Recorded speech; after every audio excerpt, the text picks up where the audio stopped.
Hi everyone, welcome to Sham institute. Daily current అఫైర్స్లో భాగంగా ఈరోజు ఉన్నటువంటి ఇంపార్టెంట్ కరెంట్ అఫైర్స్ ఏమని ఒకసారి చూద్దాం.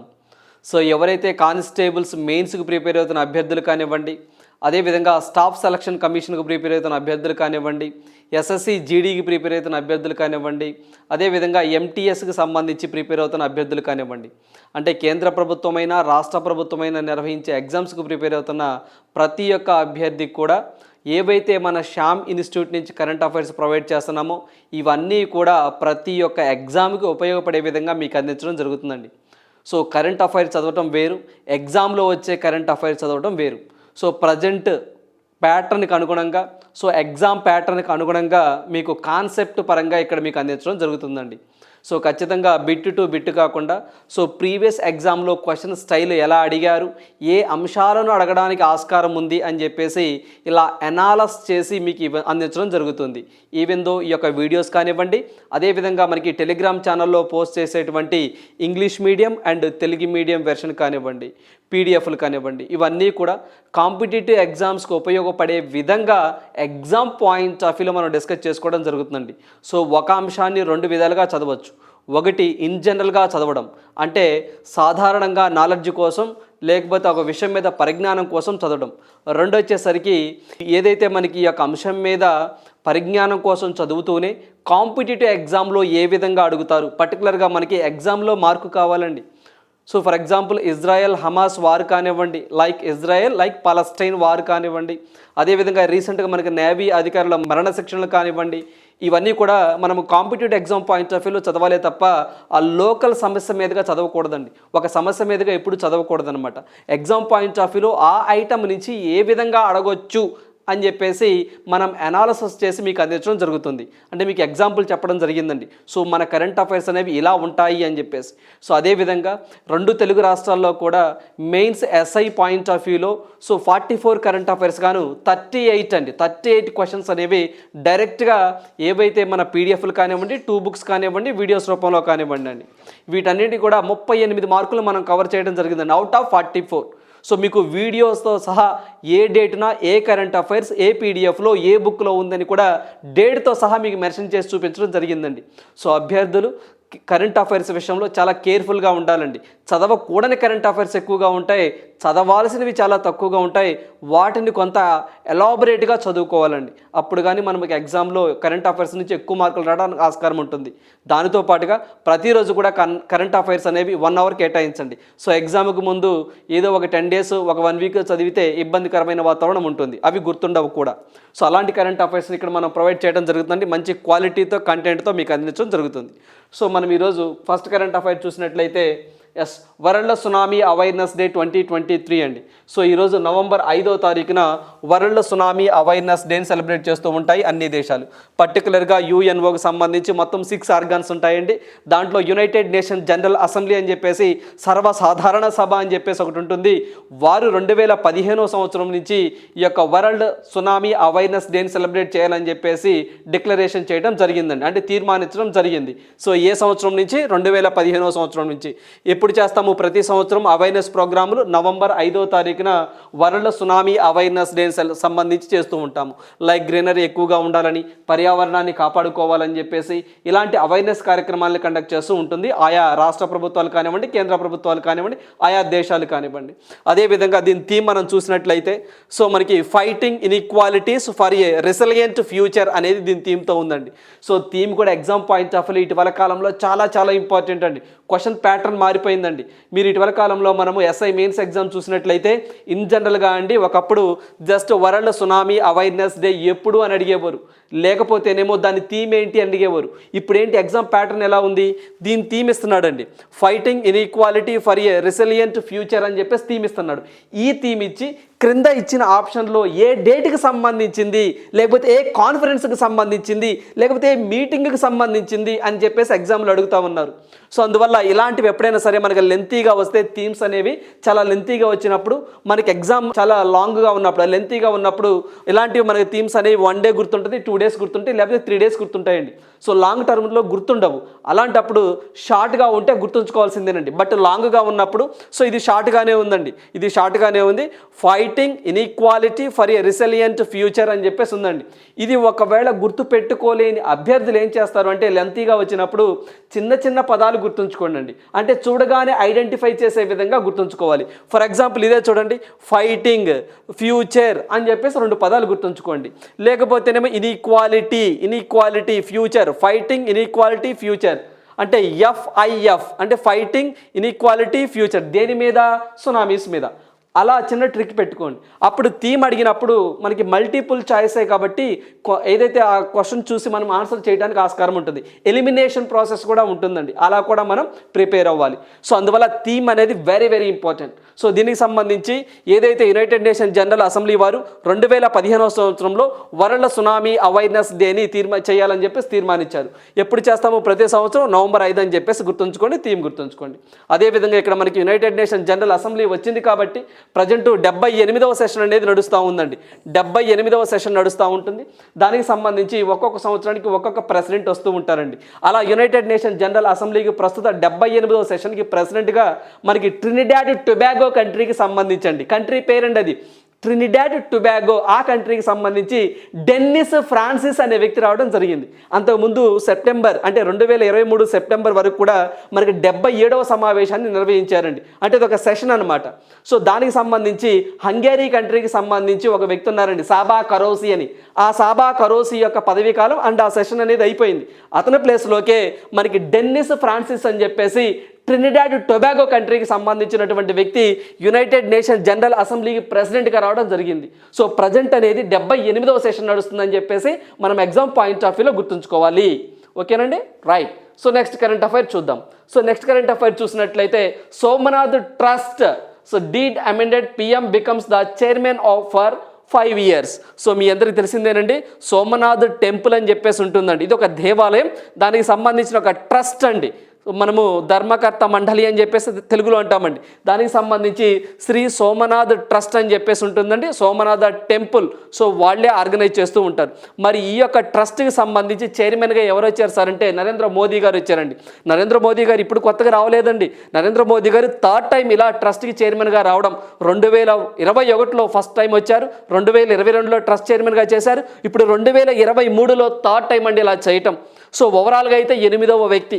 మరి ప్రైమ్ మినిస్టర్లో ఇలా ఏదైనా ఒక ట్రస్ట్కి ఇలా ఒక ధర్మకర్త మండలికి చైర్మన్గా ఉండడం, ఈ యొక్క టెంపుల్కి ఇతను 2వ ప్రధానమంత్రి అండి. సో గతంలో ఒక ప్రధానమంత్రి ఉండేవారు, ఆయనే మనకి మొరార్జీ దేశాయ్ అని చెప్పేసి అంటామండి. ఫస్ట్ ప్రైమ్ మినిస్టర్ ఎవరైతే ఉన్నారో అంటే దేనికి ప్రైమ్ మినిస్టర్ ఫస్ట్ ఈ యొక్క ట్రస్ట్కి అండి, ట్రస్ట్కి భారతదేశానికి కాదు, ఈ యొక్క ట్రస్ట్కి ఏదైతే మనకి శ్రీ సోమనాథ్ ట్రస్ట్ ఉంటుందో గుజరాత్లో, దానికి చైర్మన్గా చేసిన ఫస్ట్ ప్రధానమంత్రి ఎవరు సార్ అంటే మొరార్జీ దేశాయ్ గారండి. 1967 నుంచి 1995 ఆ టైంలో చైర్మన్గా చేస్తున్నారు. సో ఆ తర్వాత 2021లో అంటే మధ్యలో చాలామంది మారారులేండి. ప్రజెంట్ ఉన్న వ్యక్తి అంటే ఇప్పుడు ప్రజెంట్ మోడీ గారు ఉన్నారు కాబట్టి ఓవరాల్గా 8వ చైర్మన్ అండి, ఓవరాల్గా 8వ చైర్మన్. బట్ ఇది 3వసారి చేయటం. ఫస్ట్ టైం మనకి 2021లో చైర్మన్గా చేస్తున్నారు, 22లో చేస్తున్నారు, ఇప్పుడు 23కి గాను మళ్ళీ ఎన్నిక అవడం జరిగిందండి. సో 3rd టైం అండి. మామూలుగా అయితే సంవత్సరం మాత్రమే పదవీ కాలం ఉంటుందండి. చైర్మన్కి ట్రస్ట్కి చైర్మన్గా 1 year మాత్రమే ఎలక్టెడ్ చేస్తారు. ఈసారి మాత్రం ఏం జరిగింది సార్ అంటే ఈ యొక్క టర్మ్ అనేది 5 years అండి, అది ఇంపార్టెంట్. అందుకని మనకి 5 years అని చెప్పేసి అన్నాం. అంతకుముందు దాకా ఈ 74 సంవత్సరాలలో కూడా 1 year మాత్రమే చైర్మన్ పదవి ఉండేది, ఒక్కసారి మాత్రమే ఒక సంవత్సరం మాత్రమే చేయాలి. బట్ ఇప్పుడు మాత్రం నరేంద్ర మోదీ గారు 5 సంవత్సరాల కాలానికి గాను ఎన్నిక అవడం జరిగింది. ఆ పాయింట్ గుర్తుంచుకోండి. 2వ ప్రధానమంత్రి గుర్తుంచుకోండి, 3వసారి ఈ ట్రస్ట్కి చైర్మన్గా చేయడం జరిగింది. ఆ పాయింట్ కూడా గుర్తుంచుకోవాలి ఎగ్జామ్ పాయింట్ ఆఫ్ వ్యూలో. అదేవిధంగా 122వ మీటింగ్లో అంటే సోమనాథ్ ట్రస్ట్ వాళ్ళు 122వ మీటింగ్లో ఈ యొక్క డెసిషన్ని తీసుకోవడం జరిగింది. సో గాంధీనగర్లో జరిగిందండి ఈ యొక్క సమావేశం. అదేవిధంగా నరేంద్ర మోదీ గారు మేరీ మిర్చి మేరీ దేశ్ అని చెప్పేసి ఒక క్యాంపైన్ కూడా సో ఈ యొక్క ట్రస్ట్కి సంబంధించి కూడా ఒక చిన్న వీడియో రూపంలో విడుదల చేయడం జరిగింది. ఒక చిన్న క్యాంపైన్ కూడా కండక్ట్ చేయడం జరిగింది. ఇది దీనికి సంబంధించి కరెంట్ అఫైర్స్లో ఉన్నటువంటి ఐటమ్. సో మనకి రేపు ఎగ్జామ్ పాయింట్ ఆఫ్ వ్యూలో ఫస్ట్ పిఎం ఎవరు, లేకపోతే మోడీ గారు ఎన్నోసారి చేయటం, లేకపోతే ఎన్ని సంవత్సరాల కాలానికి ఎన్నికయ్యాడు, ఇలా అడుగుతారండి కరెంట్ అఫైర్స్. మరి దీనికి సంబంధించి సోమనాథ్ ట్రస్ట్ అన్నాం కాబట్టి పనిలో పనిగా సోమనాథ్ టెంపుల్ గురించి కూడా మనం చదువుకోవాలండి. సో సోమనాథ్ టెంపుల్ అనేది మొత్తం 12 జ్యోతిర్లింగాస్ అని చెప్పేసి ఉంటాయండి మన భారతదేశంలో. మొత్తం 12 జ్యోతిర్లింగాలు ఉంటాయి. వాటిలో వన్ ఆఫ్ ద జ్యోతిర్లింగాస్ ఈజ్ సో మనకి సోమనాథ్ టెంపుల్ అని చెప్పేసి అంటాం, గుజరాత్లో ఉంటుంది. మరి ఈ టెంపుల్కి సంబంధించి ఇంకా మనం చూసినట్లయితే దీని యొక్క కట్టడం అంటే శైలి అని చెప్పేసి అంటామండి. ఏ స్టైల్లో ఉంది, సో ఇప్పుడు అన్నీ కూడా జనరల్గా ఎస్ఎస్సి పాయింట్స్ ఆఫ్ వ్యూ ఎక్కువగా అడుగుతున్న సందర్భాలు ఉన్నాయండి. సో మనకి ఎంటీఎస్ కానివ్వండి, మల్టీ టాస్కింగ్ కానివ్వండి, ఎస్ఎస్సి జీడీ కానివ్వండి, సో వీటిలో ఎక్కువగా అడుగుతున్న సందర్భాలు. సోమనాథ్ టెంపుల్ అనేది ఏ శైలిలో నిర్మించారు సార్ అంటే చాళుక్యన్ స్టైల్లో నిర్మించడం జరిగిందండి. సోలాంకి డైనస్టీకి సంబంధించినటువంటి మూలరాజా అనే రాజు ఒరిజినల్ స్ట్రక్చర్ని కట్టడం జరిగిందండి. ఆ తర్వాత చాలామంది రాజులు వచ్చి దాన్ని రీడెవలప్మెంట్ చేస్తూ వచ్చారు. సో మెయిన్గా మనకి సోలాంకి డైనస్టీ అని చెప్పేసి గుర్తుంచుకోండి. అదేవిధంగా మూలరాజా అనే వ్యక్తి మొట్టమొదటిసారిగా ఆ యొక్క ఒరిజినల్ కన్స్ట్రక్షన్ని చేసినటువంటి వ్యక్తి, ఆ టెంపుల్ని నిర్మించిన వ్యక్తి అండి, ఒరిజినల్ కన్స్ట్రక్షన్ని. ఆ తర్వాత మనకి 1026లో అండి, సో మనకి 1026లో సో మనకి మొహమ్మద్ గజ్నీ గారు ఆ టెంపుల్ మీద దాడి చేసి దాన్ని నష్టపరచడం జరిగింది. ఆ తర్వాత మళ్ళీ 1665లో ఔరంగజేబు కూడా ఆ యొక్క దేవాలయం మీద దాడి చేసి నష్టపరిచిన సందర్భం మనం హిస్టరీలో చదువుకుంటామండి. సో ఆ తర్వాత మనకి ఇండిపెండెన్స్ వచ్చిన తర్వాత 1951వ సంవత్సరంలో సర్దార్ వల్లభాయ్ పటేల్ మొట్టమొదటి deputy prime minister of India, so ఈయన యొక్క సూచనల మేరకు దాన్ని రీడెవలప్మెంట్ చేయడం జరిగింది. ప్రజెంట్ మనం చూస్తున్న ఒరిజినల్ స్ట్రక్చర్ ఏదైతే ఉందో ఇది 1951లో రీడెవలప్మెంట్ చేసినదే. సో అందువల్ల దీనికి సంబంధించి కూడా మనం ఎగ్జామ్ పాయింట్ ఆఫ్ వ్యూలో ఇటు స్టాటిక్ పార్ట్ని అండ్ ఇటు యొక్క కరెంట్ అఫైర్స్ని ఖచ్చితంగా మనం లింక్ చేసుకొని చదువుకోవాలండి.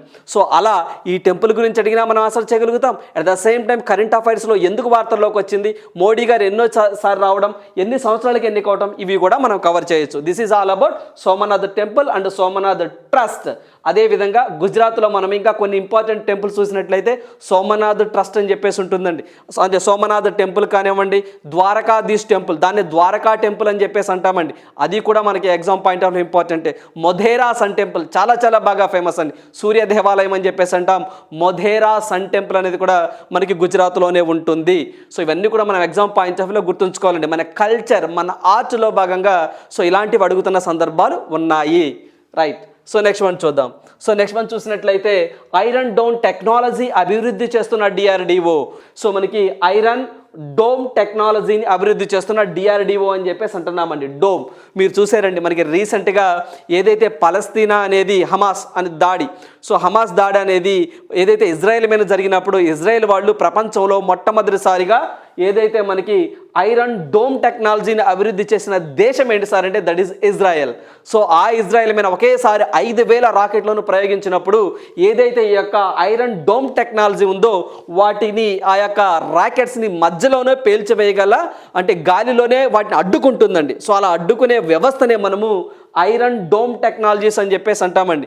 సో దీని 90% యాక్యురసీతో పనిచేస్తుందని చెప్పేసి ఇజ్రాయెల్ కంట్రీ కూడా చెప్పడం జరిగిందండి. సో మరి ఇలా మన భారతదేశం మీద రేపు ఫ్యూచర్లో చైనా కానీ లైక్ పాకిస్తాన్ కానీ అటాక్ చేస్తే భారతదేశం వాటిని ఏ విధంగా తిప్పికొట్టుతుంది, మనకు కూడా ఇలాంటి ఒక వ్యవస్థ ఉండాలి అని చెప్పేసి మన డిఫెన్స్ మినిస్ట్రీ భావించడం జరిగిందండి. సో అందువల్ల మన భారతదేశంలో కూడా ఈ యొక్క ఐరన్ డోమ్ టెక్నాలజీని అభివృద్ధి చేయాలని చెప్పేసి స్వదేశీ పరిజ్ఞానంతోనే ఆత్మ నిర్భర్ భాగంగా ఈ యొక్క డిఆర్డిఓ వాళ్ళు కొన్ని ప్రైవేట్ సంస్థలు కలిసి ఈ యొక్క టెక్నాలజీని అభివృద్ధి చేస్తున్నాయండి. సో దీనికోసం పెట్టిన పేరే project కుశా.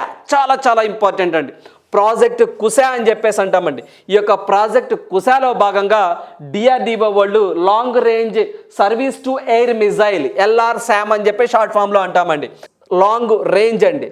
So surface to air missile system అని చెప్పేసి అంటామండి. Surface to air missile system అని చెప్పేసి అంటాము.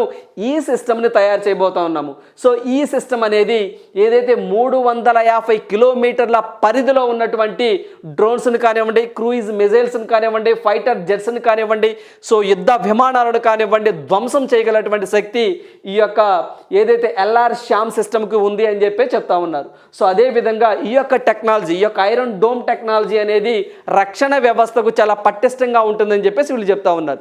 అదేవిధంగా సో ఇది మనం చూసినట్లయితే ప్రాజెక్ట్ కుశ అండి. సో దీన్ని 2022 అండి. చాలా చాలా ఇంపార్టెంట్ అండి. ఈ పాయింట్స్ ఇప్పుడు మీకు చెప్పేవన్నీ కూడా సో ఇక్కడి నుంచి మనం ఎలాబొరేట్గా చదువుకోవాలి.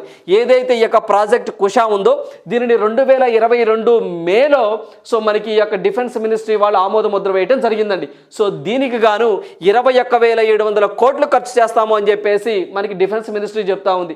చూడండి, ఈ యొక్క ప్రాజెక్ట్ కుశ కోసం ఎంత ఖర్చు చేస్తారట? 21,700 కోట్లు ఖర్చు చేస్తాము అని చెప్పేసి అన్నారు. అంటే ఇది 3 అంచెల వ్యవస్థ అని చెప్పేసి అంటున్నారండి. అంటే ఇది మనం చూసినట్లయితే ఈ యొక్క LRSAM అనేది ఈ యొక్క శత్రు విమానాలను అంటే ఫేజ్ 1లో 150 కిలోమీటర్లను వాటిని ధ్వంసం చేయగలదు. అదేవిధంగా ఫేజ్ 2లో అంటే 3 విభాగాలుగా పనిచేస్తుందని చెప్పాం కదండి. సో ఫేజ్ 3లో 250 కిలోమీటర్ల దూరంగా ఉన్నటువంటి శత్రు విమానాలను ధ్వంసం చేయగలదు. క్షిపణులు కానివ్వండి, విమానాలను కానివ్వండి, క్రూయిజ్ మిజైల్స్ని కానివ్వండి, రాకెట్లను కానివ్వండి. సో మనకి 250 కిలోమీటర్ దూరంలో ఉన్న లక్ష్యాలను ఛేదించగలదు. అదేవిధంగా థర్డ్ ఫేజ్లో అంటే 3వ విభాగం 3 అంచెల వ్యవస్థ. సో దీంట్లో మనకి 350 కిలోమీటర్ల వరకు కూడా అదే నేను చెప్పింది ఓవరాల్గా. సో ఈ 3 ఫేజెస్ గుర్తుంచుకోవాల్సిందే, 150, 250, 350. సో ఇవి ఒక ఫేజెస్ వారీగా వీటిని అడ్డుకుంటాయని చెప్పి చెప్తా ఉన్నారు. అదేవిధంగా దీనిని 2028-29 కల్లా ఈ వ్యవస్థను అందుబాటులోనికి తీసుకొని వస్తాము అని చెప్పేసి కేంద్ర ప్రభుత్వం చెప్తా ఉంది. చాలా చాలా ఇంపార్టెంట్. సో ఏ సంవత్సరానికల్లా తీసుకొస్తానన్నది అంటే 2028-29 సంవత్సరానికల్లా ఈ ప్రాజెక్ట్ కుశాను పూర్తిగా కంప్లీట్ చేసి ఇలా ఐరన్ డోమ్ టెక్నాలజీని తీసుకొస్తాము. సో మొత్తం ఏదైతే ఆ బోర్డర్లో ఉంటుందో ఆ చైనా పాకిస్తాన్ బోర్డర్ కానివ్వండి అంటే దాడి చేయడానికి ఆస్కారం ఉన్నటువంటి ప్రాంతంలో ఈ యొక్క వ్యవస్థను ఉపయోగిస్తాము అని చెప్పేసి కేంద్ర ప్రభుత్వం చెప్తా ఉంది. సో ఇయర్ కూడా గుర్తుంచుకోవాల్సిందే, అమౌంట్ గుర్తుంచుకోండి. వీటితో పాటుగా ఇవి డిస్కస్ చేసేటప్పుడే ఇటీవల కాలంలో మనం చూసినట్లయితే S-400 అని చెప్పేసి కొన్ని ఉన్నాయండి. S-400 అని చెప్పేసి సో ఇది ఒక వ్యవస్థ అండి, ఇది ఒక వ్యవస్థ. సో వీటికి సంబంధించి కూడా ఇవి కూడా ఏవైతే మనం రష్యా నుంచి తీసుకోవడం జరిగిందండి. సో ఇవి వచ్చేసరికి ఈ యొక్క S-400 అనేది వార్తల్లోకి వచ్చాయండి. సో మరి ఈ యొక్క స్క్వాడ్రన్లు కూడా మనం చూసినట్లయితే మొత్తం 5ని మనం బై చేయాలని చెప్పేసి రష్యాతో MOU చేసుకోవడం జరిగిందండి. ఎప్పుడు మనకి 2018లో మొత్తము $543 కోట్ల ఖర్చుతో మనము 5ని S-400 అని చెప్పేసి ఇవి కూడా అంతే గగనతల వ్యవస్థను బాగా పటిష్టం చేయగలవండి. వీటిని కొనాలనుకున్నాం, వీటిల్లో 3ని తెచ్చుకున్నామండి. 3ని ఇచ్చారు, బట్ 2 మాత్రం అలా పెండింగ్లో ఉన్నాయన్నమాట. సో రష్యా ఉక్రెయిన్ వార్ రావటం వల్ల ఆ రష్యా వాళ్ళు 2ని మనకి పంపించడం డిలే అయింది. అయితే ఇటీవల కాలంలో మనము ఏవైతే ఈ 3 ఉన్న S-400 అనేవి సో చైనాలో అదేవిధంగా పాకిస్తాన్కి సంబంధించి బోర్డర్లో కూడా మనం మోహరించడం జరిగింది అని చెప్పేసి డిస్కస్ చేసుకోవడం జరిగింది. అయితే ఈ యొక్క ప్రాజెక్ట్ కుశ అంటే LRSAMకి ఈ S-400కి తేడా ఏంటి సార్ అంటే ఈ S-400 అనేది స్వల్పకాలిక లేదా మధ్యకాలిక ఉన్నటువంటి క్షిపణులను ధ్వంసం చేయగలదు. బట్ LRSAM అనేది ఏదైతే దూరంగా ఉన్న లక్ష్యాలను కూడా ఛేదించగలదండి. అంటే ఈ వ్యవస్థ అనేది దగ్గర దాకా వస్తే కానీ దీని ప్రభావం చూపించదు, అంటే దగ్గర దాకా వస్తే తప్ప ఇవి పని చేయవు. బట్ ఇది కాదండి, చాలా దూరంలో ఉన్నా సరే వాటిని పసిగట్టి వాటిని చిత్తు చేయగలవు ఈ యొక్క వ్యవస్థ. సో అందువల్ల ఇది మనం రష్యా నుంచి తీసుకొచ్చాం.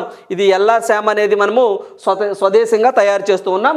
2028-29 కల్లా కంప్లీట్ అవుతుంది. అదేవిధంగా నేను చూసినట్టయితే మనము ఏదైతే ఈ యొక్క ఫ్రాన్స్ కంట్రీని ఇచ్చండి రఫేల్ యుద్ధ విమానాలని ఒక 26ని మళ్ళీ మనం తీసుకురావాలని చెప్పేసి ప్లాన్లో ఉన్నామని చెప్పేసి నిన్నటి కరెంట్ అఫైర్లో మనం డిస్కస్ చేయడం జరిగిందండి. గతంలో 36 రఫేల్ యుద్ధ విమానాలని మనం ఫ్రాన్స్ నుంచి తెచ్చుకోవడం జరిగిందండి. దగ్గరగా 53,000 కోట్ల రూపాయలు మనం కేటాయించామని చెప్పేసి నిన్నటి కరెంట్ అఫైర్స్లో మనం డిస్కస్ చేయడం జరిగిందండి. సో ఇవన్నీ కూడా మనం ఒకసారి లింక్ చేసుకొని చదువుకోవాలండి.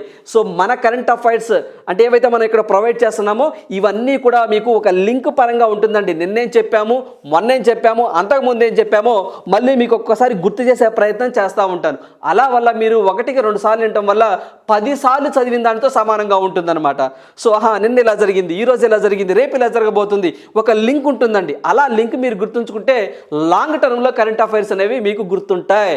సో అందువల్లే మీకు 1-2 సార్లు గుర్తు చేయడం జరుగుతుందండి. సో ఇది చూడండి, 2 డేస్ క్రితమే, నిన్నేనండి, 2 డేస్ క్రితం కూడా కదా, నిన్నే మనము ఏదైతే ఫ్రాన్స్ నుంచి 26 మనకి రఫేల్ యుద్ధ విమానాలను తీసుకురావాలని చెప్పేసి MOU లెటర్ ఆఫ్ ఇంటెంట్ అని చెప్పేసి లెటర్ ఆఫ్ MOU అని చెప్పేసి కూడా అంటామండి, ఫ్రాన్స్కి మనం పంపించడం జరిగిందని. సో దీనికి సంబంధించి డసో కంపెనీ వాళ్ళు లాస్ట్ టైం 36 యుద్ధ విమానాలు మనకు పంపించారని చెప్పేసి డిస్కస్ చేశాం. సో ఈ పాయింట్ గుర్తుంచుకోండి, ఎగ్జామ్ పాయింట్ ఆఫ్లో సైన్స్ అండ్ టెక్నాలజీ అనే పార్ట్లో దీన్ని మనము కవర్ చేస్తాం. పర్టికులర్గా గ్రూప్ 2 ఆస్పిరెంట్స్ ఎవరైతే ఉన్నారో మీకు పేపర్ 2లో సైన్స్ అండ్ టెక్నాలజీ ఉందండి. సో వీటి గురించి బిట్ అడగడానికి ఎక్కువ ఛాన్స్ ఉంటుంది. రైట్. సో నెక్స్ట్ మనం చూద్దాం. సో నెక్స్ట్ మనం చూసినట్లయితే భారత్లో స్మార్ట్ సిటీల అభివృద్ధికి ఫ్రాన్స్ సాయం. సో ఫ్రాన్స్ మరోసారి వార్తల్లోకి వచ్చిందండి. మరోసారి అన్నానంటే సో ఇందాకలా రఫేల్ యుద్ధ విమానాలు ఉన్నాయి కదా, ఫ్రాన్స్. అదేవిధంగా ఇప్పుడు మనకి స్మార్ట్ సిటీ ప్రోగ్రామ్ అని చెప్పేసి మనం తెలుగులో చెప్పాలి అంటే ఆకర్షణీయ నగరాలు అని చెప్పేసి అంటామండి. సో ఈ యొక్క ఆకర్షణీయ నగరాల అభివృద్ధి కట ఫ్రాన్స్ సహాయం చేస్తుందట మనకి. సో ఏం సహాయం చేస్తుందంట, ఎంత చేస్తుందట? భారత్లో స్మార్ట్ సిటీ మిషన్కు మద్దతుగా ఫ్రాన్స్ దేశము 100 మిలియన్ యూరోస్లండి. సో మనకి 100 మిలియన్ యూరోస్ల రుణాన్ని ప్రకటించింది. సో ఆ ఫిగర్ అనేది, అమౌంట్ అనేది చాలా చాలా ఇంపార్టెంట్. 100 స్మార్ట్ సిటీస్, మన భారతదేశంలో మొత్తం 100 స్మార్ట్ సిటీస్ని అంటే 100 నగరాలను అభివృద్ధి చేయాలని లక్ష్యంగా పెట్టుకున్నాం. 100 మిలియన్ యూరోలను కూడా వాళ్ళు ప్రకటించారు. గుర్తుంచుకోవడం కూడా ఈజీ. 100 సిటీస్ 100 మిలియన్ యూరోలు ప్రకటించింది. ఫ్రెంచ్ డెవలప్మెంట్ ఏజెన్సీ భారత ప్రభుత్వం మధ్య ఈ యొక్క ఒప్పందం కుదిరింది అని చెప్పి చెప్తా ఉన్నారు. అదొకటి గుర్తుంచుకోండి. మరి వీటితో పాటుగా స్మార్ట్ సిటీస్ వచ్చింది కాబట్టి ఈ యొక్క స్మార్ట్ సిటీ ప్రోగ్రామ్ను నరేంద్ర మోదీ గారు 2015 జూన్ 25న ప్రారంభించడం జరిగిందండి. సో ఈ యొక్క మిషన్, ఈ యొక్క స్మార్ట్ సిటీ మిషన్ను ఏ మినిస్ట్రీ కింద పనిచేస్తుంది సార్ అంటే ministry of housing and urban affairs కింద పనిచేస్తూ ఉంటుందండి. సో ప్రజెంట్ ఎవరున్నారు సార్ అంటే హర్దీప్ సింగ్ పురి అనే వ్యక్తి మినిస్ట్రీగా ఉండడం జరిగింది. సో అదేవిధంగా దీన్ని 2021 జూన్ నాటికల్లా ఈ యొక్క మిషన్ని కంప్లీట్ చేయాలనుకున్నారండి. సో 2015లో స్టార్ట్ చేస్తే 2021 జూన్ కల్లా కంప్లీట్ చేయాలని చెప్పి టార్గెట్గా పెట్టుకున్నారు. అసలు ముందు స్మార్ట్ సిటీ మిషన్లో ఏం చేస్తారు సార్ అంటే కొన్ని నగరాలను సెలెక్ట్ చేసి ఆ నగరాలలో మౌలిక సదుపాయాలు, ఇన్ఫ్రాస్ట్రక్చర్ ఫెసిలిటీస్ కల్పిస్తూ ఉంటారండి. లైక్ రోడ్స్ వేయటం కానివ్వండి, హాస్పిటల్స్ కట్టించడం కానివ్వండి, అదేవిధంగా ఇంటర్నెట్ సదుపాయాన్ని కల్పించడం కానివ్వండి, అదేవిధంగా ఇరిగేషన్ ప్రాజెక్ట్ని కల్పించడం కానివ్వండి.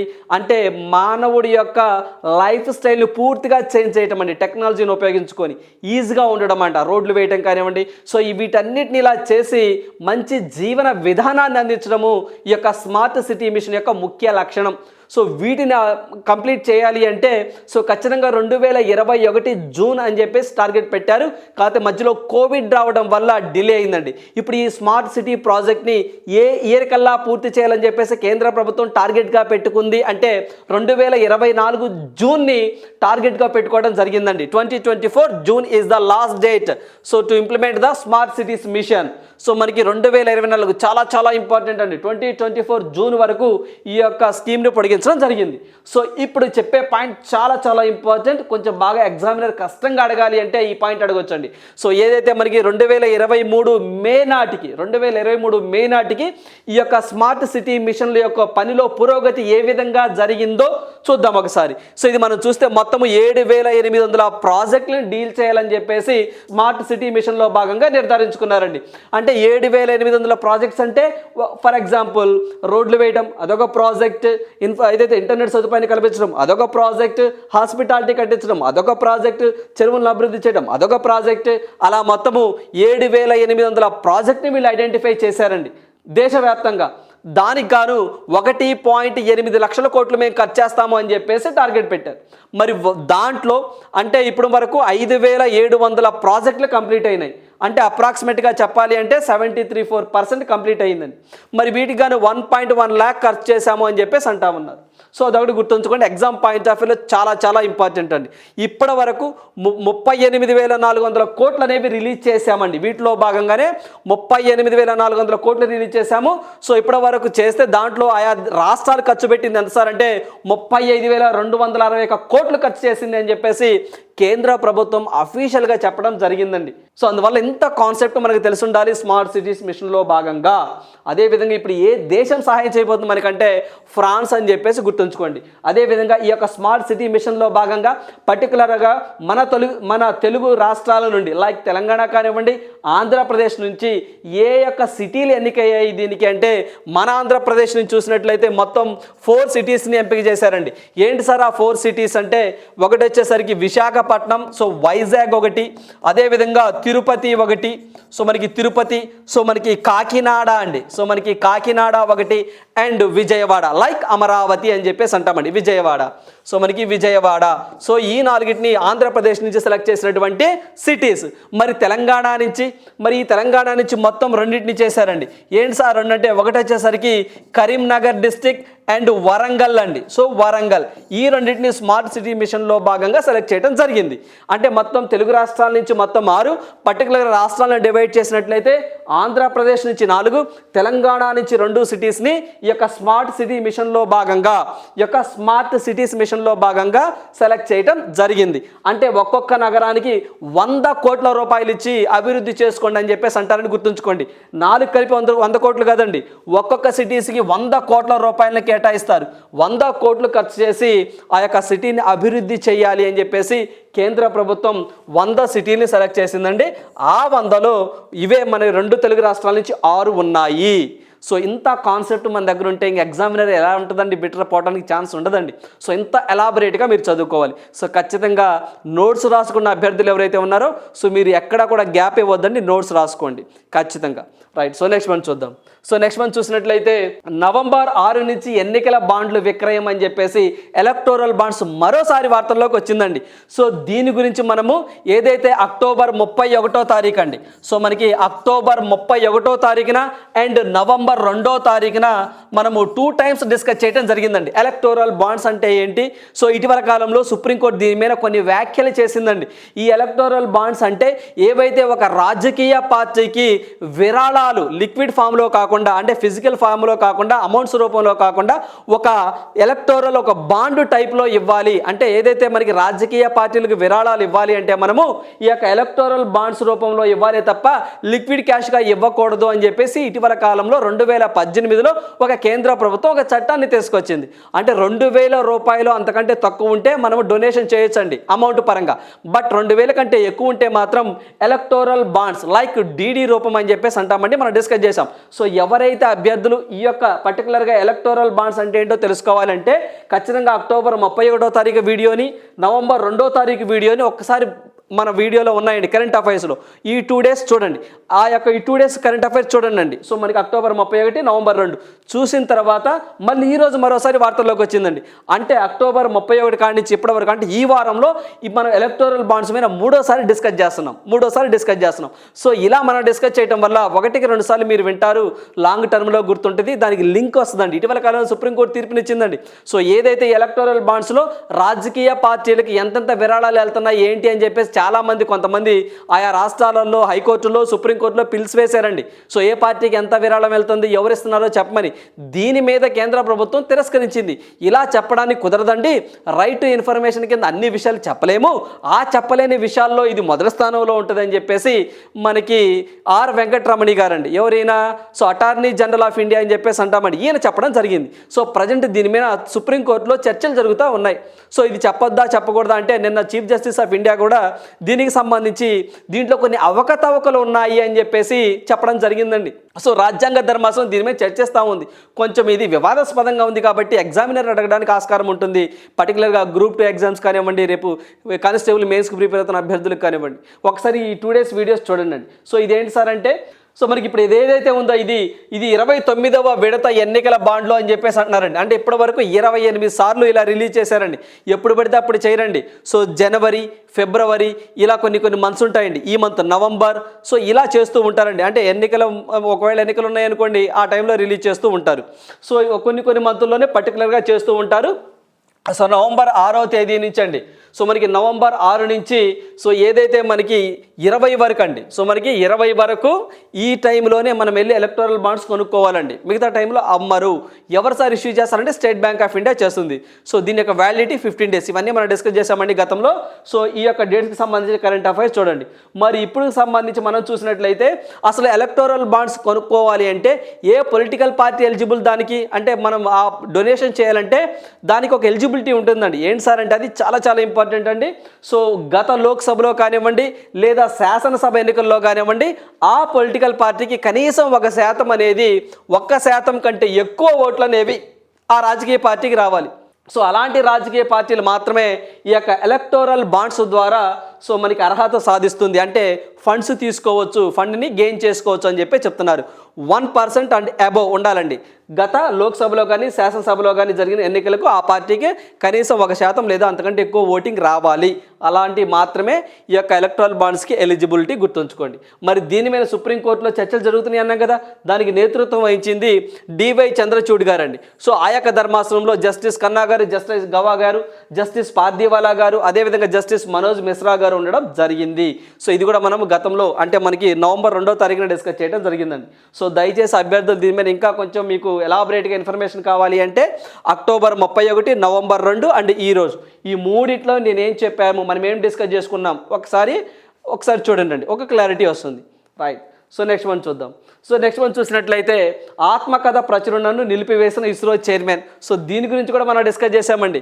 సో ఏదైతే ఇస్రో చైర్మన్ ఉన్నారో సోమనాథన్ గారు, ఈ యొక్క సోమనాథన్ గారి యొక్క జీవిత చరిత్ర, అతను ఎక్కడ చదువుకున్నాడు, సో అతని యొక్క పేదరికాన్ని ఏ విధంగా అనుభవించాడు, ఇస్రో సైంటిస్ట్గా ఏ విధంగా ఎదిగాడు, చంద్రయాన్ 3కి సంబంధించినటువంటి సక్సెస్ ఏంటి, 2కి సంబంధించిన ఫెయిల్యూర్ ఏంటి, ఇవన్నీ కూడా ఆటోబయోగ్రఫీలో తీసుకొస్తున్నారని అని చెప్పేసి మనం డిస్కస్ చేసాం. సో కమింగ్ సూన్ బుక్ ఇంకా రాలేదు, వస్తుంది అని చెప్పి చెప్పామండి. బట్ ఈరోజు ఏంటి, సో ఆ పుస్తకం రాదు అని చెప్పి చెప్తున్నానండి. అదేంటి సార్, మొన్నే కదా వస్తుందని చెప్పారు, ఇప్పుడు రాదని చెప్తున్నారు ఏంటంటే, అంతేనండి, ఇవి అఫైర్స్ అండి, మారిపోతూ ఉంటాయి. మన ఈ అఫైర్స్ అండి, ఈ అఫైర్స్ అనేవి రకరకాలుగా ఉంటాయి. నిన్న చెప్పింది ఈరోజు ఉండదండి, ఉండొచ్చు ఉండకపోవచ్చు, అఫైర్స్ కదండి, మారిపోతాయి. సో అందువల్ల ఏం చెప్పడం ఏంటంటే, సో మొన్న సంబంధించి మలయాళంలో అక్కడ లోకల్గా కొన్ని టీవీ ఛానల్స్ ఏం చేశాయంటే ఈ ఆత్మకథలో ఉన్నటువంటి కొన్ని ఏవైతే కొన్ని విషయాలు ఉంటుందో అక్కడ టెలికాస్ట్ చేశారండి. ఏమని టెలికాస్ట్ చేశారు, ఈయన ఇస్రో చైర్మన్గా ఎదిగే క్రమంలో ఒక వ్యక్తి ఇతన్ని తొక్కేశాడు నన్ను, అంటే నా యొక్క గ్రోత్ ఎదుగుదలను చూసి ఓర్చుకోలేకపోయాడు, లేకపోతే నేను ఎప్పుడూ ఇస్రో చైర్మన్ అవ్వాల్సిందే, కానీ ఆ వ్యక్తి తొక్కేశాడు, ఆ వ్యక్తే 7 అని చెప్పి. ఎవరు ఈ 7? మాజీ ఇస్రో చైర్మన్ అండి, ఇతనికి ముందున్న ఆయన, ఇతనే అన్నట్టు అక్కడ ఉన్నటువంటి లోకల్ మీడియా గగ్గోలు పెట్టేసిందండి. సో 7 అని చెప్పేసి చాలామంది ఇతను విమర్శించారా, అలా అంటారా అని చెప్పేసి అన్నాడు అక్కడ లోకల్గా, అక్కడ అన్నారండి, ఇతని మీద విమర్శలు చేశారు. సో దానికి బాధపడి అసలు బుక్కే నేను రిలీజ్ చేయట్లేదని చెప్పేసి నేను స్టేట్మెంట్ ఇచ్చాడండి. చూడండి, ఇలా వివాదాస్పదంగా ఉన్నప్పుడు ఖచ్చితంగా ఏంటి ఆ యొక్క ఆత్మకథ బుక్ ఇంకా రాలేదండి, రాకపోయినా సరే ఇలా వివాదాస్పదంగా ఉంది కాబట్టి నిలవ కుడిచా సింహాంగల్ మలయాళం వర్డ్ అండి, అది అలానే గుర్తుంచుకోవాలి. ఓకేనండి, నిలవు కుడిచ సింహాంగల్ అనే బుక్ సగంలో ఆగిపోయింది, ఆయన యొక్క ఆటోబయోగ్రఫీ, అది గుర్తుంచుకోవాలండి. సో అదేవిధంగా ఇటీవల కాలంలో రఘురామ్ రాజన్ గారు కానివ్వండి, రోహిత్ లంబా గారు కానివ్వండి, డిస్కస్ చేశామండి ఇలా వీళ్ళు బుక్స్ రచించారని చెప్పేసి. సో గుర్తుంచుకోవాలి. అదేవిధంగా మనకి ఎస్బీఐ చైర్మన్గా చేసినటువంటి వ్యక్తి అండి, మనకి రంజనీష్ కుమార్ గారు ఒక ద కస్టోడియన్ అని చెప్పేసి రచించాడని. సో ఇటీవల కాలంలో బుక్స్ అన్నీ కూడా మనం కరెంట్ అఫైర్స్లో ఏవైతే డిస్కస్ చేసామో అవే మొన్న ఎస్ఐ మెయిన్స్కి కూడా రావడం జరిగిందండి. సో విత్ ప్రూఫ్తో సహా మీకు చూపించడం జరిగింది. రైట్. సో నెక్స్ట్ వన్ చూద్దాం. సో నెక్స్ట్ వన్ చూసినట్లయితే స్వీడన్లో ఎలక్ట్రిక్ రోడ్ల నిర్మాణము. సో ప్రపంచంలో ఎలక్ట్రిక్ రోడ్లను నిర్మిస్తున్న తొలి దేశం ఏంటి సార్ అంటే స్వీడన్ అని చెప్పేసి గుర్తుంచుకోండి. అయితే మన భారతదేశంలో కూడా ఈ యొక్క ఎలక్ట్రిక్ అంటే విద్యుత్ రోడ్లు రాబోతున్నాయండి.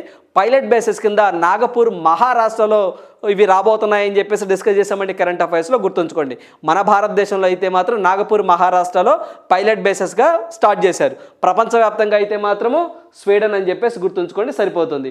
ఎలక్ట్రిక్ వాహనాల ఛార్జింగ్ల కోసం ఆగవలసిన అవసరం లేకుండానే రోడ్డు మధ్యలో ఏర్పాటు చేసిన సరికొత్త టెక్నాలజీతో ఛార్జింగ్ అవుతుంది, ఎమ్మటే వెళ్ళిపోవచ్చు అని చెప్పి చెప్తా ఉన్నారు. సో ప్రపంచం అయితే స్వీడన్, మందైతే మాత్రం ముంబైలో నాగపూర్ అని చెప్పేసి మహారాష్ట్రలో నాగపూర్ అని చెప్పేసి గుర్తుంచుకోండి. స్వీడన్ అనగానే మీకు ఇంకా కొన్ని పాయింట్ గుర్తు రావాలంటే ఇటీవల కాలంలోనే మనకి నోబెల్ అవార్డ్స్ని సో మనకి వీళ్ళే స్వీడన్ కంట్రీ వాళ్ళే చేస్తారు, ఎక్సెప్ట్ పీస్ తప్ప, మీ అందరికీ తెలిసిందే. రైట్. సో నెక్స్ట్ వన్ చూద్దాం. సో నెక్స్ట్ వన్ చూసినట్లయితే ప్లాస్టిక్ నుంచి ఔషధాలకు ముడి సరుకు అని చెప్పేసి చెప్తున్నారండి. సో ప్లాస్టిక్ ఐటమ్స్ నుంచి కూడా, వ్యర్థ పదార్థాల నుంచి కూడా ఏదైతే ఒక ఐటమ్ను తయారు చేసి దాని నుంచి ఈ యొక్క ఏదైతే మనకి సెల్యులోజ్, నైలాన్ కానివ్వండి, ఔషధాలు కానివ్వండి, పర్ఫ్యూమ్స్ కానివ్వండి, వీటిలో ఉపయోగించవచ్చు అని చెప్పేసి బ్రిటన్కి సంబంధించిన శాస్త్రవేత్తలు కనుక్కోవడం జరిగిందండి. సో ఇదేంటో చూద్దాం ఒకసారి. ఏదైతే మనకి ఒక ప్రయోజనకర బ్యాక్టీరియాను బ్రిటన్ శాస్త్రవేత్తలు అభివృద్ధి చేశారు. ఏంటంటే ఇది పర్యావరణానికి పెద్ద బెడదగా మారినటువంటి పాలీఇథైలిన్ టెరేప్hthalate అని చెప్పేసి అంటామండి, PET. ప్లాస్టిక్ను వదిలించే దిశగా బ్రిటన్ శాస్త్రవేత్తలు కీలక పరిష్కారం చేశారు. ఏంటి సార్ అంటే ఇది బ్రిటన్లోని ఎడిన్బరో విశ్వవిద్యాలయ శాస్త్రవేత్తల గతంలో ఒక ఈకోలీ బ్యాక్టీరియాకు జన్యు మార్పిడి చేసి ఒక సూక్ష్మజీవిని రూపొందించారండి. సో ఇది ఏదైతే ప్లాస్టిక్ బాటిల్లో ఉన్నటువంటి ఈ యొక్క పిఈటీనండి, సో మనకి పిఈటీ యాసిడ్ను వనాలిన్ అనే పదార్థంగా మార్చిందట. ఆ పదార్థానికి సంబంధించి మళ్ళీ వీళ్ళు ఏం చేశారంటే ఈ యొక్క ఈకోలీలో ఉన్న బయోసింథటిక్ చర్యలను మళ్ళీ విస్తృతపరిచి సో దీనికి కొంత మళ్ళీ మార్పులు చేర్పులు చేసి ఈ యొక్క పిఈటీని తినేసిన ఆ యొక్క జీవి అడిపిక్ ఆమ్లాన్ని అండి, సో మనకి అడిపిక్ ఆమ్లాన్ని ఉత్పత్తి చేసేలా తీర్చిదిద్దారు. సో ఇది చాలా ప్రయోజనకర పదార్థం అని చెప్పేసి అంటున్నారండి, అడిపిక్ ఆమ్లము అని చెప్పేసి అంటున్నాం. ఈ యొక్క అడిపిక్ ఆమ్లం అనేది సాధారణంగా శిలాజ ఇంధనాల నుంచి వస్తూ ఉంటుందండి. బట్ కానీ ఈ యొక్క వైరస్ నుంచి ఈ యొక్క బ్యాక్టీరియా నుంచి కూడా ఏ యొక్క బ్యాక్టీరియా ఇది, సో ఏదైతే మనకి ఈ యొక్క ఈకోలీ బ్యాక్టీరియాకు జన్యు మార్పిడి చేసిన ప్రయోజనకర సూక్ష్మ జీవిని రూపొందించారండి. ఆ సూక్ష్మజీవి ప్లాస్టిక్ బాటిల్లోని ఏదైతే మనకి టెరెబ్దలేట్, సో దీనిని సో మనకి ఈ యొక్క యాసిడ్ని ఎలా మార్చిద్దట, మనకి వనాలిన్ అనే పదార్థంగా మార్చిద్దట. అలా మార్చడం వల్ల సో ఈ యొక్క అడిపిన్ ఆమ్లాన్ని మళ్ళీ ఉత్పత్తి చేస్తుంది అని చెప్పేసి దీని నుంచి ఇది ఇలా మారిందని చెప్పి చెప్తున్నారండి. సో దీనికి సంబంధించినటువంటి ఏదైతే ఇలాంటి విషయాలండి, సో మనం సైన్స్ అండ్ టెక్నాలజీలు ఎక్కువగా అడుగుతున్న సందర్భాలు ఉన్నాయి. రీసెంట్గా మన ఎలుకలకి సంబంధించినటువంటి ఆ యొక్క ప్రత్యుత్పత్తి ఉందా లేదా అని చెప్పేసి అంతరిక్షంలో ప్రయోగాలు చేశారని చెప్పేసి జపాన్కి సంబంధించిన శాస్త్రవేత్తలు, అదేవిధంగా 2 మగ ఎలుకల కణాల నుంచి గుడ్లను ఉత్పత్తి చేసి వాటి నుంచి ఎలుకలను తయారు చేయడం, అది కూడా జపాన్ చేశారు. అదేవిధంగా ఇట్లా ఏదైతే మనకి ప్లాస్టిక్ నుంచి ఔషధాలకు ముడి సరుకును ఉపయోగిస్తారు చూసారా, అది ఏ దేశానికి సంబంధించిన శాస్త్రవేత్తలు చేశారు, ఇలా అడుగుతారండి. సో ఇక్కడ బాగా గుర్తుంచుకోవాల్సింది మనము అడిపిక్ ఆమ్లాన్ని శిలాజ ఇంధనంతో తీస్తారండి. అలా కాకుండా ఒక బ్యాక్టీరియాతో తయారు చేసే విధానానికి రూపకర్తన చేసింది ఎవరు అంటే సో మనకి ఎడిన్బర్గ్ విశ్వవిద్యాలయానికి సంబంధించిన శాస్త్రవేత్తలు. ఇది ఎక్కడ ఉంటుంది సార్ అంటే యూకేలో, అంటే లైక్ బ్రిటన్లో ఉంటుందని గుర్తుంచుకోండి. సో ఇదైతే మనము నైలాను, ఔషధాలు, పరిమళాలు తయారు చేయొచ్చట దీని నుంచి, అడిపిక్ ఆమ్లం నుంచి గుర్తుంచుకోండి. అదేవిధంగా ఈ యొక్క టెరిప్తాలిక్ యాసిడ్ను ఎడిపిన్ ఆమ్లంగా మార్చవచ్చు. ఎలా మార్చవచ్చు అంటే ఇదిగోండి ఈ ప్రాసెస్ ద్వారా, ఈ ఈకోలీ బ్యాక్టీరియా ద్వారా మార్చవచ్చు అని చెప్పేసి బ్రిటన్కి సంబంధించిన శాస్త్రవేత్తలు చెప్తా ఉన్నారు. రైట్. సో దీనికి సంబంధించి మీరు ఒక స్క్రీన్ షాట్ కూడా తీసుకోవచ్చండి. సో 1కి 2 సార్లు చదివితే కానీ ఇది కొంచెం అర్థమయ్యే పరిస్థితిలో లేదు, 1కి 2 సార్లు చదువుకోండి వాట్ ఈజ్ ద వాట్ అని. రైట్. సో నెక్స్ట్ వన్ చూద్దాం. సో నెక్స్ట్ వన్ చూసినట్లయితే డయాబెటీస్కు నోటి ద్వారా ఇన్సులిన్. చూడండి, జనరల్గా మనము ఈ డయాబెటీస్ వచ్చిన పేషెంట్లకు నోటి ద్వారా ఇన్సులిన్స్ ఇచ్చే వినూత్న ఒక టీకాని మేము తీసుకొస్తాము అని చెప్పి వీళ్ళు చెప్తా ఉన్నారు. ఎవరు వీళ్ళు? సో మనకి డయాబెటీస్కు నోటి ద్వారా ఇన్సులిన్ తీసుకునే ఒక కొత్త విధానాన్ని needles free technologies private limited అభివృద్ధి చేసింది. సో ఇది ఇంపార్టెంట్ అండి. సో ఇది హైదరాబాద్ కేంద్రంగా పనిచేస్తుందని వీళ్ళు అభివృద్ధి చేస్తాము అని చెప్పి చెప్తున్నారు. ఎప్పటికల్లాట 2026 నాటికి ఓరల్ ఇన్సులిన్ మందును అందుబాటులోకి తెస్తామని చెప్పేసి ఆ యొక్క సంస్థ డైరెక్టర్ కోటేశ్వరరావు గారు తెలిపారు. సో ఈయన పేరు అవసరం లేదులే కానీ ఈ కంపెనీ గుర్తుంచుకోండి, ఎప్పటికల్లా తెస్తా గుర్తుంచుకోండి. ఎందుకట? సో నోటితో తీసుకున్నటువంటి ఇన్సులిన్ అండి. ఇన్సులిన్ మామూలుగా అయితే ఇన్సులిన్ మనము ఒక ఇంజెక్షన్ రూపంలో తీసుకుంటామండి, అట్లా కాకుండా నోటితో తీసుకొచ్చే ఒక సరికొత్త విధానాన్ని మేము తీసుకొస్తామని చెప్పేసి నీడిల్స్ ఫ్రీ టెక్నాలజీ సంస్థ తెలిపింది. అదేవిధంగా గతంలో మీరు చూసినట్లయితే కోవిడ్ వచ్చినప్పుడు అంటే నజల్ అంటే ముక్కు ద్వారా తీసుకునేటువంటి ఒక చుక్కల డ్రాప్స్లో తీసుకొచ్చారండి, ద ఇన్కోవాక్ అనే పేరుతో. ఏంటంటే అది ఇన్కోవాక్ అని చెప్పేసి ఈ పేరుతో భారత్ బయోటెక్నాలజీ వాళ్ళు అని చెప్పేసి హైదరాబాద్ కేంద్రంగా పనిచేస్తూ ఉంటుందండి, వీళ్ళు తీసుకొచ్చారండి. సో అట్లాంటిదే. సో ఇది డయాబెటీస్కి సంబంధించింది.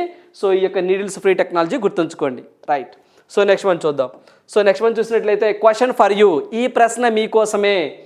Operation Sesha which was launched recently AIIMS to curb the illegal అండి. సో మనకి ఇల్లీగల్ ట్రేడ్ ఆఫ్ అని చెప్పేసి అంటున్నారు. అంటే ఏదైతే మన భారతదేశంలో ఆపరేషన్ శేషాని కండక్ట్ చేశారట, ఇది దేని నిర్మూలన కోసం, ఏ బిజినెస్ని ఇల్లీగల్గా చేస్తే ఈ ఆపరేషన్ తీసుకొచ్చారని చెప్పేసి అంటున్నారండి. సో మనకి టెంబర్ అని చెప్పేసి అంటామండి. సో మనకి టెంబర్ లైక్ మనకి ఎర్ర చందనం దొంగలు చూసారా అండి.